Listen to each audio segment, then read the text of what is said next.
Bom, e agora a gente muda completamente de assunto para falar de algo que muita gente já está pesquisando e já está de olho, porque no próximo dia 30, os trabalhadores com carteira assinada recebem a primeira parcela do 13º. A verba é assegurada por lei e abrange ali os empregados do setor público, privado, domésticos, aposentados e pensionistas do INSS. Para a gente tirar todas as dúvidas sobre esse assunto, vamos conversar agora ao vivo com a Carolen Gualda Beber, ela que é advogada especialista do direito do trabalho, já está por aqui com a gente. Doutora, muito boa tarde e bem-vinda aqui à Band News TV. Boa tarde, Regina. É um prazer estar aqui com vocês.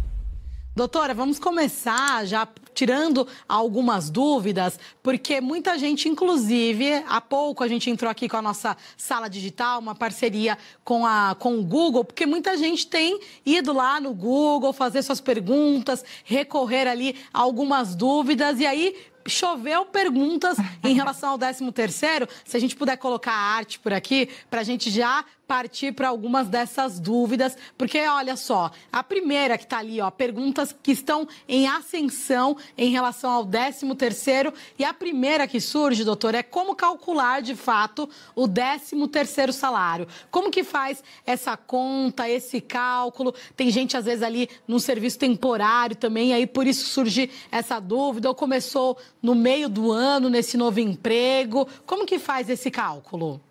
Bom, então o empregado ele tem que ter em mente que ele vai calcular de acordo com os meses que ele trabalhou no ano.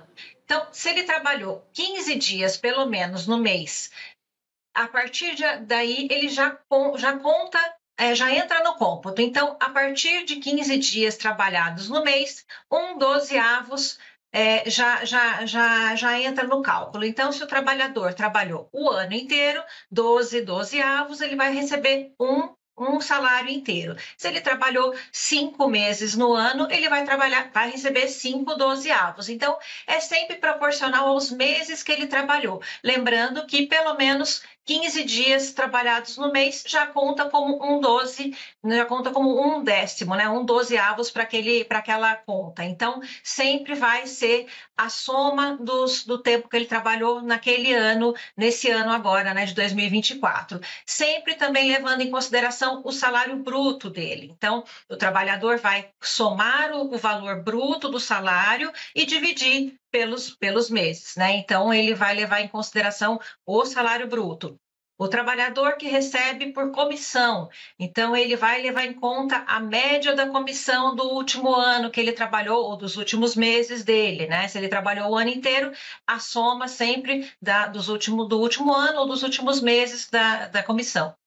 Se o trabalhador recebe adicionais, por exemplo, adicional de insalubridade, se ele recebe horas extras, se ele recebe insalubridade, todos esses adicionais, eles entram no cálculo da apuração do 13º. Então, todos esses adicionais que ele normalmente recebe, que ele já entra no salário do trabalhador, isso vai levar em conta na hora de fazer a soma ali do salário e da apuração do 13º. Então, todas essas verbas chegam ali na sominha final do 13º.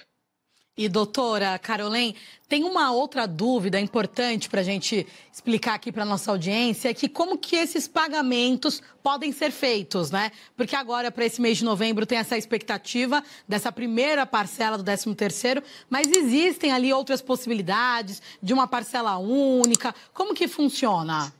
Isso, é uma opção da empresa. Ela pode dividir, ela pode pagar em uma vez só, e aí, se for parcela única, vai ter que ser pago até dia 30 de novembro, ou se for duas parcelas, 30 de novembro e 20 de dezembro. Mas é uma opção da empresa, então o trabalhador ele vai receber ou em uma parcela só ou em duas. De qualquer maneira, dia 30 de novembro já chega uma parcelinha, pelo menos, para o trabalhador.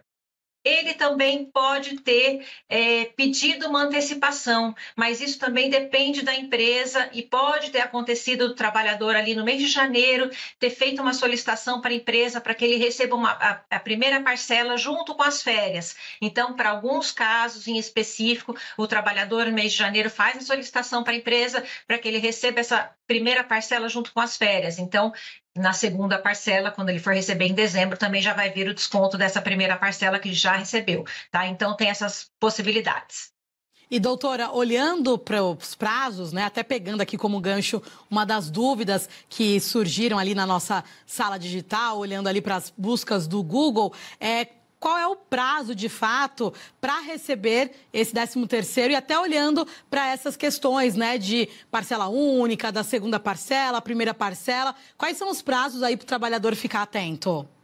Bom, duas datas que ele tem que ficar atento: 30 de novembro e 20 de dezembro. Então, são essas duas datas limite para o trabalhador. Então, 30 de novembro ele vai receber ou a primeira parcela ou a parcela única, e dia 20 de dezembro a segunda parcela, caso a empresa tenha dividido em duas. E uma outra dúvida também importante e se a empresa não pagar? A gente sabe que é algo previsto na lei, é uma lei de fato, mas infelizmente tem algumas empresas, alguns patrões que acabam não cumprindo essa lei. O que a nossa audiência, né, que de repente passar por uma situação como essa, deve fazer? O que acontece, doutora? Muitas vezes a empresa pode não pagar ou atrasar também, né? Realmente é importante. Ou pagar a menos, que também é um outro ponto importante. O trabalhador, ele deve ficar atento, principalmente aquele trabalhador que recebe comissão. Então, o valor, a verba dele normalmente já é variável, o salário dele é variável. Ele tem que primeiro procurar o RH da empresa, procurar o seu empregador e questionar, né? Levar essa dúvida dele para o RH, questionar por que esse valor não veio ou veio em atraso, e entender o porquê, o motivo disso. Agora, se a empresa realmente deixou de pagar, a empresa pode ser penalizada, ela pode sofrer uma infração, fazendo essa infração, ela pode ser penalizada com uma multa, né, administrativa, e o trabalhador, caso a empresa não siga com o pagamento, ainda que em atraso, né, ele pode procurar tanto o Ministério do Trabalho, como o sindicato, como a Justiça do Trabalho, através de um advogado, e aí pleitear seus direitos via ação judicial mesmo, para poder pedir o pagamento dessa verba judicialmente. E, doutora, só para a gente reforçar por aqui também, se de repente a empresa atrasar esse pagamento, existe uma multa, né, a ser paga ao empregado, é isso? Na verdade, a CLT não prevê especificamente o pagamento de uma multa diretamente. Se o empregado ele procurar o pagamento via Justiça do Trabalho, aí sim a Justiça, na sentença, vai arbitrar o pagamento de uma multa. Mas diretamente a empresa vai acabar pagando para ele o valor do 13º, não necessariamente com a multa. Então o empregado precisa ficar atento. Tá certo, então. Doutora Carolém Gualda-Beber, muito obrigada pelos esclarecimentos aqui importantes compartilhados com a nossa audiência e até uma próxima. Eu que agradeço. Boa tarde. Até mais.